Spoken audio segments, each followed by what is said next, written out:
Hi, and welcome to today's episode of the Million Dollar Podcast. And today I'm joined with my team leader and CEO, Francis Waithaka. So, Francis, let's go ahead and introduce yourself. I'm Francis. I'm the team leader at Digital for Africa, where we support companies in their process of developing a strong online presence. We develop websites, we do data analysis, we provide training. We also support companies that are trying to do online advertising. And I'm sure maybe we will talk a lot about online advertising today. That's good. So Francis, just to start us off, you're the expert in paid advertising. Whenever we have clients who want to just put their brand out there. So today I'm curious, what comes to your mind when you hear the word paid advertising? What comes to my mind is always the concern around attribution, which is the biggest pain point in online advertising, where a client will give you funds.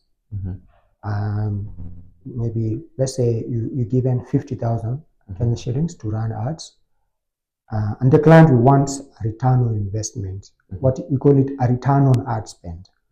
So they want sales more than the 50,000 that they have put in advertising. So when it comes to paid advertising, what comes to my mind, or what I'm always concerned, is whether the client will get a return on investment. And the issue and the challenge in advertising is there are so many things that you have to get right for online advertising to work well.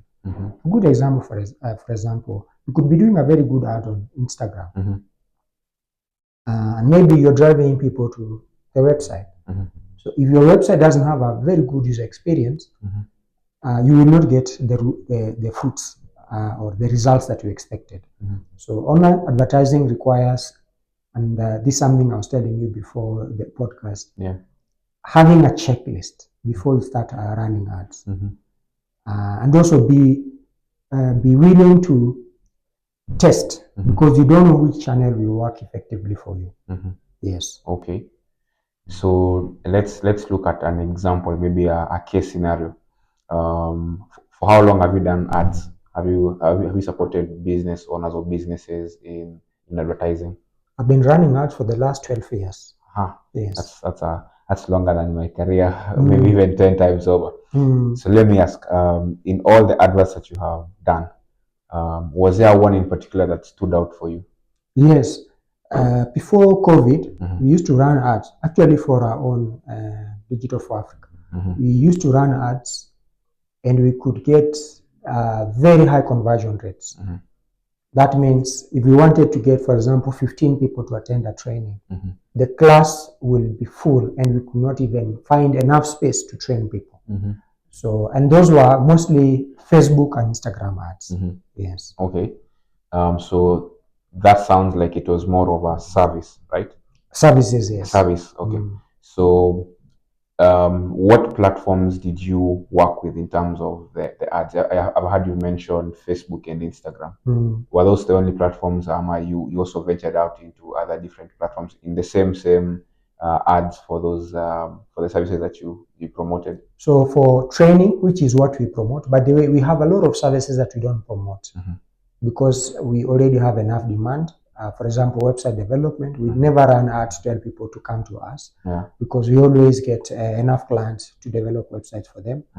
Or something like data analysis, that is part of digital marketing, so you have to be able to know how to do data analysis, and you have an in-house person who can do data analytics to show attribution and measure performance and that kind of a thing.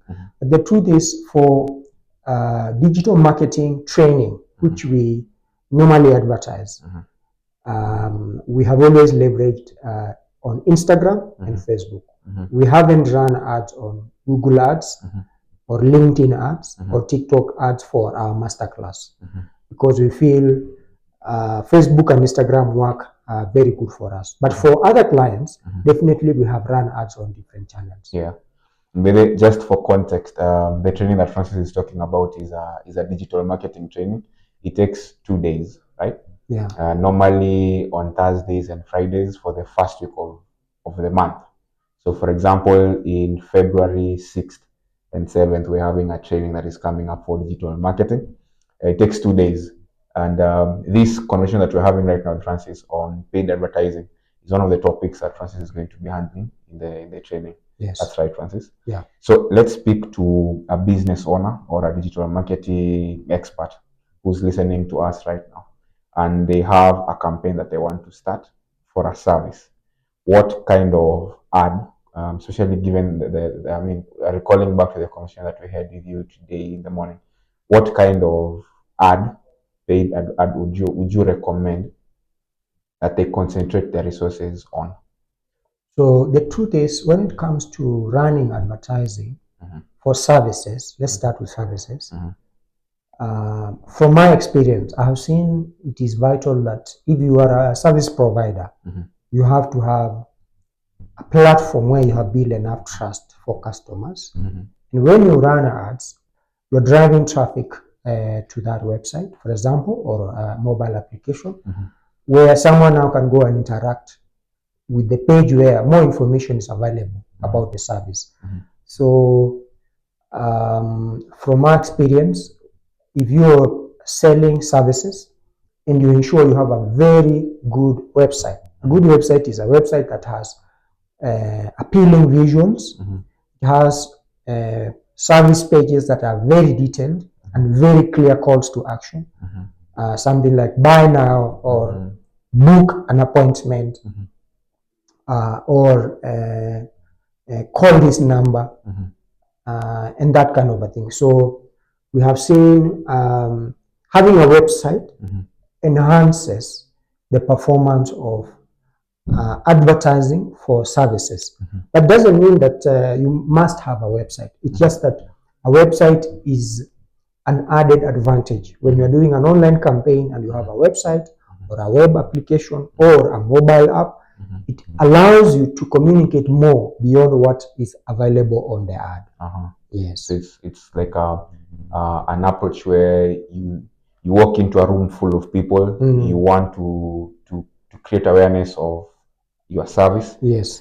So once you capture their attention and you spike some interest in them, you have somewhere to take them to, where you're now going to realize the value from your ads. Probably if you're selling a service, they make the purchase of the service, something like that. Yeah. But also, something I also will add, we have also seen a trend on social media where there are users who don't want to leave the application where they are in. For example, maybe I'm inside TikTok. I see an ad. I'm a huge fan of TikTok, for example. I don't want to go to another website to find more information. So you can ensure your ad provides enough information for a user who does not want to leave, and provide a strong call to action. For example, you can tell somebody, fill a form. In most of the ads, Instagram, Facebook, even Google, by the way, allows you to allow somebody to fill a form without leaving the channel where they are in. So you're able to capture someone's name, email address, mobile number, and the product they want. And it can come via a message. We have run ads, and you are familiar, I don't want to mention the client, and you realize the customers themselves are actually the one who are saying, I don't want to go to somewhere else. Just give me the information that I need while I'm on Instagram. If I need to fill a form, let it be a very short form of 3 or 4 field names, name, email, and mobile number, and what I'm interested. Then you can call me or move that conversation further via email or via call or via a link. But a lot of users don't want to leave. There are instances where a lot of users don't want to leave the channel where they are in. But the way something that is new on Google is now allowing you to run ads for messages, and connect your Google ads with our tab for business. So that I see an ad on Google, I click on it, now I'm able to start chatting with somebody via WhatsApp for business. Yeah. And you have actually just reminded me of our conversation earlier in the day. It's something you taught me today in the morning called performance marks. Yes. As a feature that Google has just brought in their paid advertising. Could you just talk about it? What is it, and how can it give value back to someone who's using it as a method to advertise on Google? Yeah, for people who are not familiar with Google, Google has a lot of ways you can run ads. You can run ads that are plain text that are available on Google search results. I go and search for best places to buy laptops in Nairobi.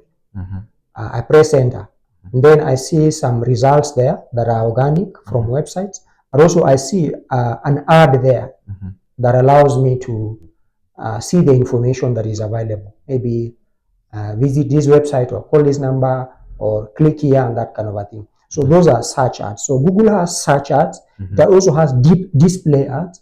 The one that has banners that you that are available on websites. Display ads for Google, they normally run on website. Like you go to Nation or CNN or Standard.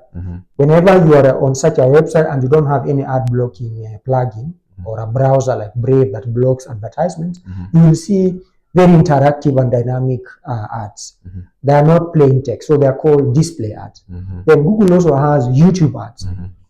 The ads that run on YouTube. You are inside YouTube watching a video or listen to music, and then you see a video popping up. So those are called YouTube ads.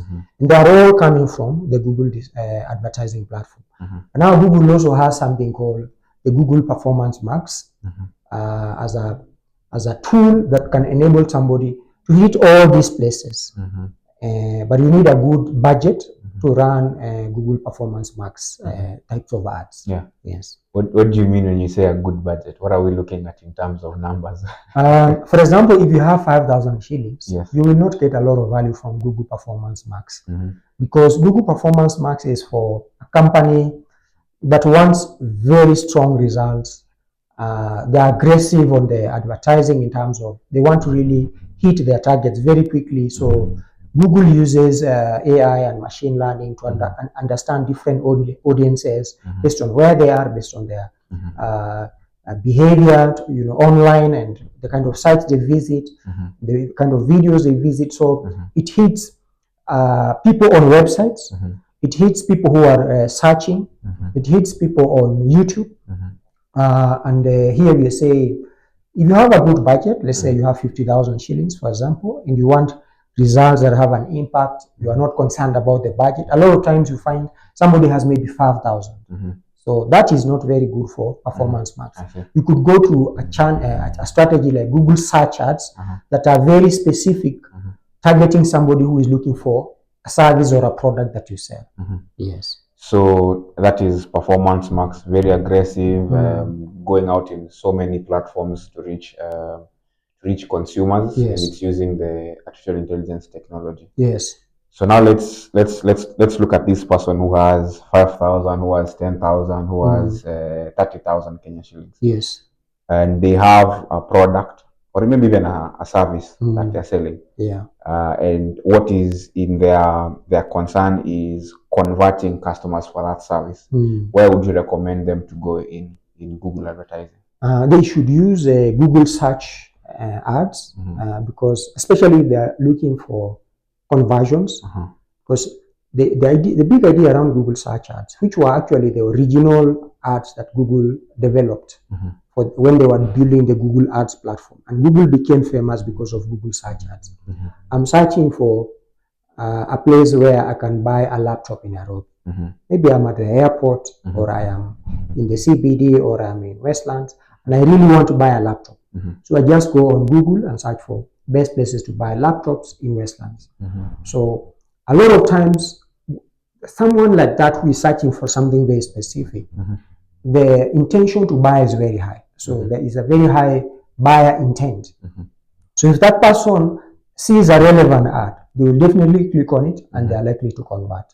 So if you have a low budget, you can go for Google search ads.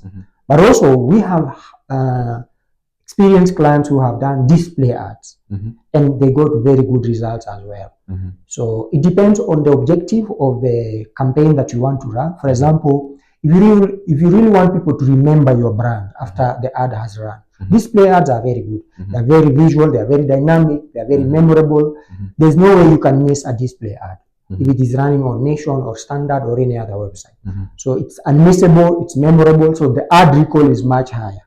So depending on the objective, the business objective that you have before you run your ads, the channels are there. Because even you can still get a lot of value from Instagram. Run an ad on Instagram. Especially Instagram is very good for visual products. You're selling things like furniture. Someone wants to see the different versions of the furniture in different places, in different setups, in different perspectives, or a car, for example. So the channels are there.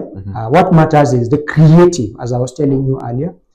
We have seen one of the things that really affects the performance of ads is the lack of creativity or something very captivating or engaging to the user or to the audience. In fact, there is somebody, for example, for TikTok, someone said, there's a quote that I'll mention, that someone says, don't run ads on TikTok.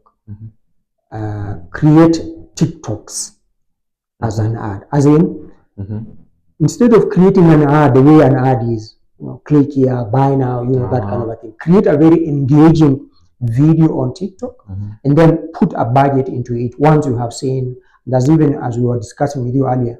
If you do like 3 or 4 TikToks and push them on TikTok and allow people to engage, and then see the one that is performing very well, because the one that has higher open rates, higher views, and that kind of a thing shows that it is resonating. So normally what I see as a challenge when people are running ads, they can blame a channel. And a lot of times, sometimes it's not the channel, it's lack of the creative that is captivating. You have just produced an image that is not captivating, it is done, there's no call to action, it's not engaged, it's not clear what I'm supposed to do after I have seen your video.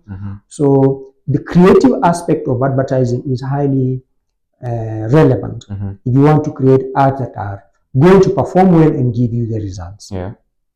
Okay. I've just remembered there's a day that a client walked into our office and she was interested in the digital marketing training. But specifically, I realized she has a business. She's running an online business in Nairobi. She's selling beauty products, Yes. some kind of cosmetics, something like that. And she once in a while pays. You see, when you post something on Facebook or Instagram, they'll tell you, would you like to boost this post? And then they'll quote some figure there.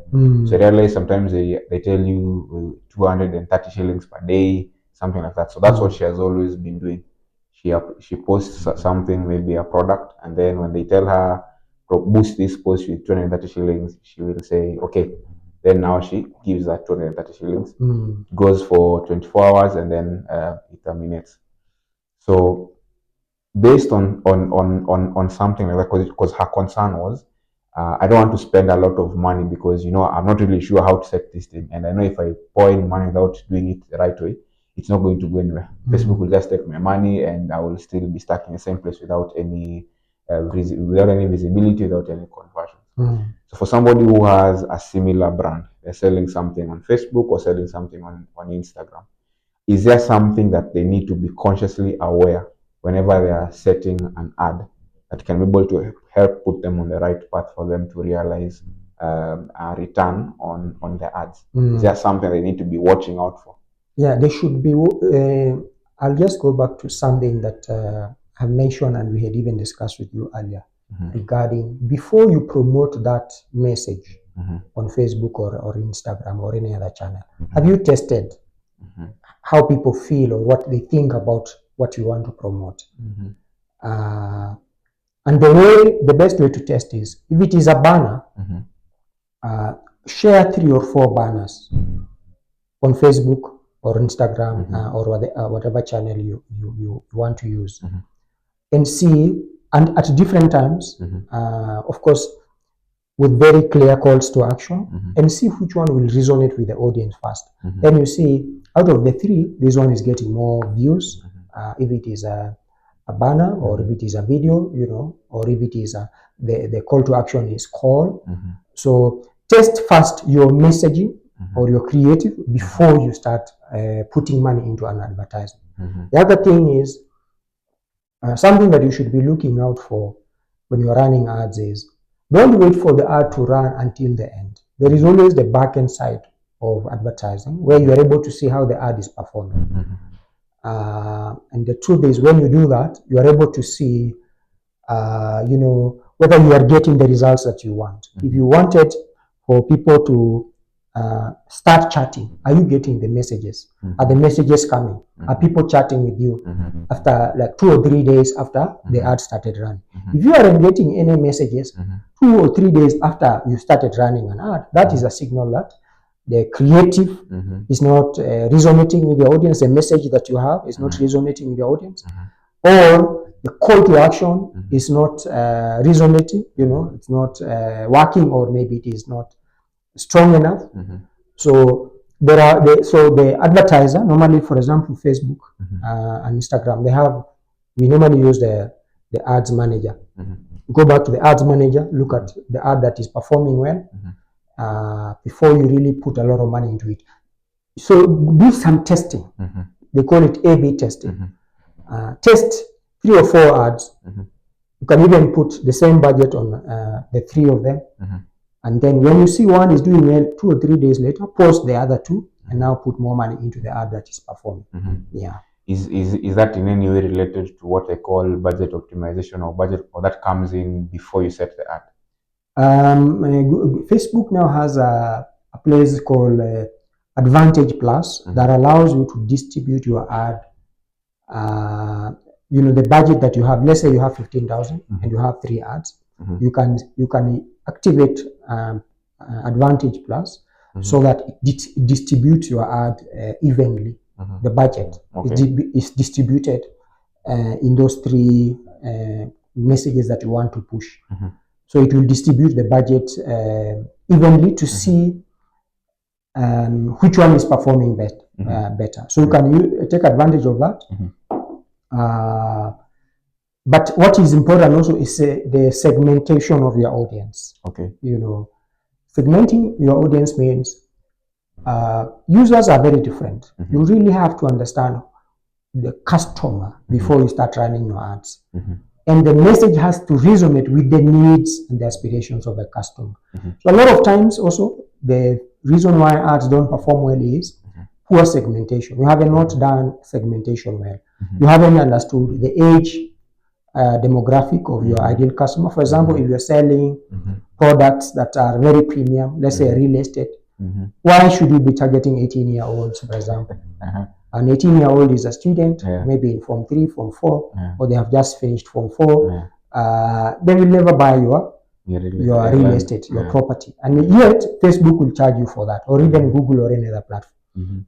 So have a very granular and crystal understanding of who your ideal customer is. Where do they spend their time? What is their age demographic? Their gender as well. There are products that are very gender specific. Location is also very important. I normally say if you're selling a pizza in Westland, there's no way someone will order a pizza from Marara or Lamu or Mombasa, and yet your pizza is in Westlands. Even the logistics of delivering a pizza in a remote place is very difficult. So the truth is, very segment your audience in a very granular way, and segment your audience based on their needs and based on the product that is relevant for each of the audience. So that you target someone who is likely to buy based on age, location, where they live.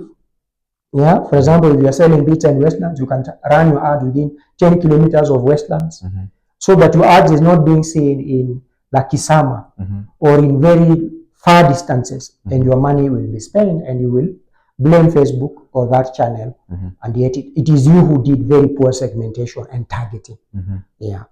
I'm trying to paint the picture of the comparison between the modern way of advertising through the Google Ads and comparing it with the traditional methods, such as the big billboards we see on the roads when they target everyone, and they say, here is a product, call this number. So just talking to you, I'm gaining the perspective that the difference, one of the main differences between the two would be as opposed to the traditional one where everybody who's driving along Wayaki will see your banner there. Whether, as you mentioned, whether it's an 18-year-old who is just in campus, or someone who has no money to buy. Exactly, because there's somebody who is in a matatu going back home and they see your ad, and probably this person earns 5,000 shillings a month. Yes. And the product you're selling is a piece of land worth 500,000 Kenyan shillings. Yes. So even if that ad stays there for 2 months, this person will still not buy it. Yeah. Because they have other important needs that they would rather spend their allocated money to, as opposed to your product. Yes. But now when you bring in Google advertising, everybody in the modern society has a smartphone. And inside that smartphone, depending on their personality, they'll either use Facebook, Instagram, TikTok, LinkedIn, YouTube. There's a channel natively they spend time. By the way, you'll be surprised. There are also people who spend a lot of time, like me, on Spotify. I use Spotify a lot because of music, and also listen to podcasts, and I listen to ads from I&M Bank and others, based on my age, based on what they know about me. So you see, there are some relevant ads even on Spotify. So you really need to have a granular understanding of who your customer is, and the channel they spend time on. Because in a digital world that is driven by AI that we are living in right now, all these platforms are able to gather a lot of signals on the channel where you spend. For example, I know you love TikTok. I spend a lot of time on YouTube and Spotify. So if an advertiser is targeting me on TikTok, they will not find me based on my age, based on a lot of factors. There are a lot of signals that they rely on. So they use AI and machine learning to understand user behavior. Also, when we use mobile phones and we download any app, we normally give consent to the owner of the app. They can know where we are. They can see a lot of things, messages on the phone. There are a lot of things that they can rely on to understand what we like, where we spend our time, you know, whether we love golf or not, and that kind of a thing. Yeah. Yes. And actually, speaking of Spotify, yesterday when I woke up, I saw a category of music written day list.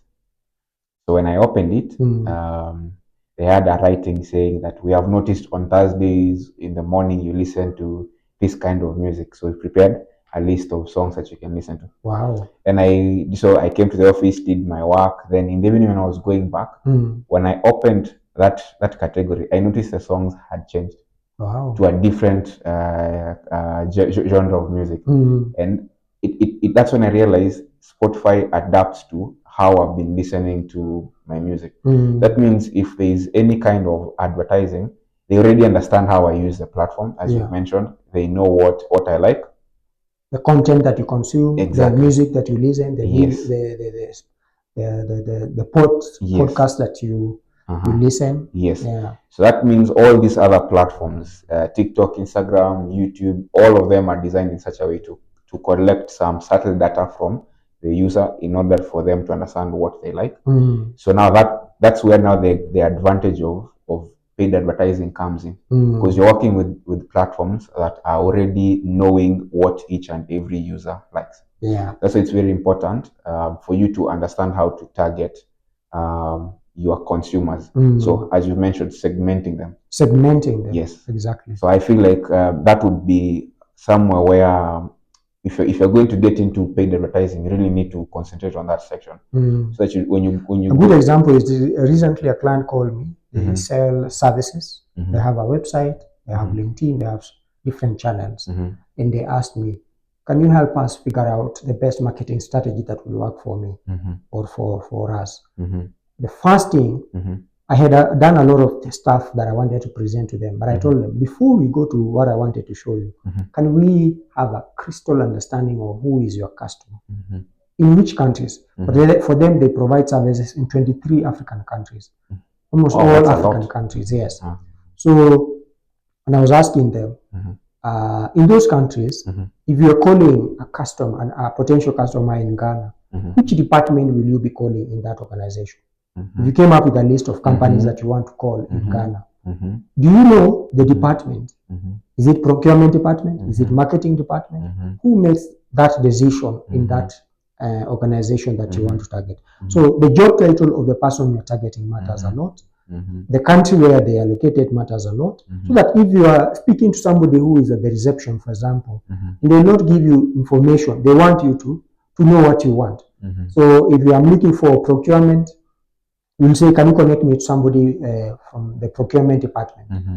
And now they will channel you to the right person. I see. So it's very important you have a crystal understanding of who your ideal customer is based on where they live, the job they do, the job title, the level of income matters a lot as well. Things like also where they spend their time online and which is the best channel to use. Are you going to use a call? You call the reception? Are you going to use LinkedIn? Will you go on LinkedIn and search for people who work in this organization? And one of the advantages of LinkedIn is the only channel that's able to target somebody based on the organization they work. A lot of channels are not able to know where you work. But people are very open on LinkedIn. They say, I work at Safaricom, I work at this organization. So whereas LinkedIn ads are very expensive, but the truth is LinkedIn has information about someone's job title and the organization they work at. Yes. Oh, that means if you're dealing with a premium service, you might want to invest in advertising in LinkedIn because you have now access to the specific. You have a lot of data points about where someone works, their job title, their seniority. Are they a manager? Are they a director? Are they, what level of seniority are they? Are they just a staff? So that is something that LinkedIn has. Okay. But also LinkedIn has a tool called, in fact, this year, one of the things that when I bought I like working with, I told you the other day, I like using notebooks. One thing that I wrote in my the first points that I wrote in this year, because when I get an idea, I normally write it, is this tool called LinkedIn Sales Navigator. We have a client that is using LinkedIn Sales Navigator. It's a new tool by LinkedIn that allows you to segment people and create messages for different audiences based on their needs. Like you can say, I want to create an audience and target people who are in manufacturing. So LinkedIn Sales Navigator would allow you to engage and target people and segment them and talk to people who are in the manufacturing space. And you have a message for them specifically. So that's something that people need to pay attention to. And it has been working in one of our clients who actually shared this insight with me. Okay. Yes. I think that's incredible. So also as we come towards the end of the podcast, I wanted to ask, you're a team leader in an organization, Digital for Africa. Is someone who is in charge of the marketing department and probably maybe even the sales and marketing department. If you were to task them with running a paid advertising for our upcoming masterclass, what would you expect when they come back to report to you that this is what we did in the advertising and this is what we have gotten? What are you looking at? What are your expectations when that analysis and report comes back for you to be satisfied as a team leader in the paid I normally look at the number of leads generated and the number of people who have paid because of those ads. For example, the last year we ran some ads on Facebook and Instagram towards the end of the year for a training that we did, and we got 2 people who came because of that ad. So I normally look at the number of leads. By the way, that campaign specifically, we generated about 114 leads. A lead is a contact, mobile number, an email, and the name of a customer who shows I'm interested. But a lead is not a conversion. A conversion is when someone makes a payment. So I normally look at the number of leads generated and the number of conversion, the people who have paid for the service. So that is the most important thing that I look at. I want to look at how many leads did we get and what is the conversion rate. So if the conversion rate is high, that means that channel is very effective. If you get a conversion rate of less than 1%, that shows you that conversion, that channel is not very effective. Yeah. Yes. Okay. So, any other thing you'd like to just let our listeners know about paid advertising? Any parting shot on the topic? I think one thing that I can say is it is very difficult for somebody who is starting, for example, to know what is working and what is not working. You need to work with people who have done it. Digital for Africa has been there for the last 10 years. This is our 11th year. And we have a bit of experience in understanding what works for different sectors. For example, we have had insurance companies. We know what is working for them and what is not working. We have companies selling products for the consumers, the retail market. We know what is working and what is not working for them. Even when you hear a lot of things, people say email marketing, newsletters and all that. Some of these channels don't work a lot depending on the sector that someone is in. So you need to engage us, reach out to us at Digital for Africa. You can look for us on the website and engage us. And we have, by the way, before someone comes for a training, we provide consultations, and it can happen online or in person. You can have a short session. We define who is your ideal customer, and then come up with a creative, a design of a video or a carousel ad that we can use, and the message that we will use, and the call to action that can give you the results that you deserve. So in my view, my parting shot is if you are a newbie in this space, you can always come for a training, but also maybe you have been doing it for a long time and it hasn't been working, you can come for a consultation. And our charges are not very high for consultation. We charge 2,500 for a consultation with the expert, whether it's an advertising expert or an SEO expert or a web developer expert, to guide you and give you a strategy that will work for your business. Yes. So there you have it. If you're interested in learning the paid advertising, especially in our upcoming masterclass, join us this February. It's going to be on 6th and 7th. That's the first week of February. If you're interested in just coming in for a quick chat, a consultation on maybe there's something you feel you're missing, you can also just go on our website, that is digital4africa.com, book a consultation with us, and then just visit us in our offices. And you can also just come in person to our office. We're in Westlands, in a building called Delta Corner Annex. On the 4th floor, there's an office space called Nairobi Garage. So when you walk in through those doors, just ask for Digital for Africa, and we'll have a session with you. And that's it for today's session. Francis, thank you for joining me in this conversation. Thank you very much for being a very engaging host. Asante. Asante. So we'll see you in the next video. Thank you.